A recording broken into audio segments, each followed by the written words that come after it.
Shona Events, l'agence d'influenceurs créée par Magali Berda a été vendue par le groupe Banijay, révèle Le Parisien, ce mardi 13 décembre.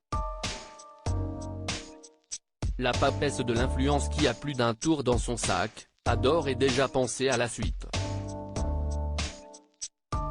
Magali Berda aura connu une fin d'année en demi-teinte. Depuis plusieurs mois, la gérante de la société Shona Events est victime de cyberharcèlement de la part du rappeur Booba. Profondément affectée par cette situation qu'elle juge insupportable, la compagne de Stéphane Teboul a décidé de prendre le taureau par les cornes, en prenant des mesures drastiques, comme elle l'avait fait savoir lors d'une conférence de presse donnée au mois de septembre 2022. Cet homme qui se dit lanceur d'alerte est un harceleur. Ce qui se passe est très grave, ça se fait aux yeux de tous.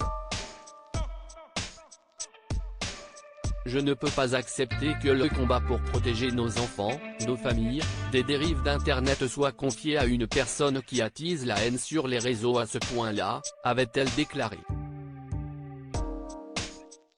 Le 29 novembre dernier, Le Progrès révélait que 8 personnes, 6 hommes et 2 femmes âgées de 26 à 34 ans, avaient été placées en garde à vue le 29 novembre dans le cadre de l'enquête en cours au pôle national de lutte contre la haine en ligne, et 5 ont été convoqués à une audience ultérieure pour être jugés, notamment des chefs de cyberharcèlement aggravés. Banijay se désengage de Shona Events ce mardi 13 décembre, Le Parisien révèle que Shona Events, la plus grosse agence d'influenceurs, créée et gérée par Magali Berda perd son actionnaire principal, le géant français de la production audiovisuelle, Banijay. Le journal précise qu'un accord a été trouvé, ce qui a permis la sortie du capital de Banijay, après 4 ans de collaboration. J'avais besoin d'un objectif de reconstruction et d'une raison d'avancer. C'était une question de survie pour moi.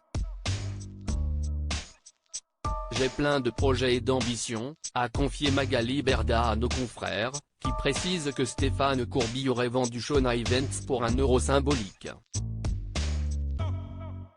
Toujours selon Le Parisien, le groupe de production audiovisuelle voudrait se concentrer sur des candidats des émissions qu'elle produit, à savoir Koh-Lanta ou encore Miss France.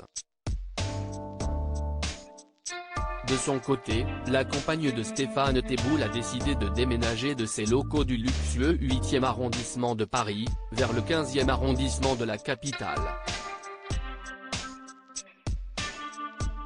Un choix mûrement réfléchi pour la mère de famille.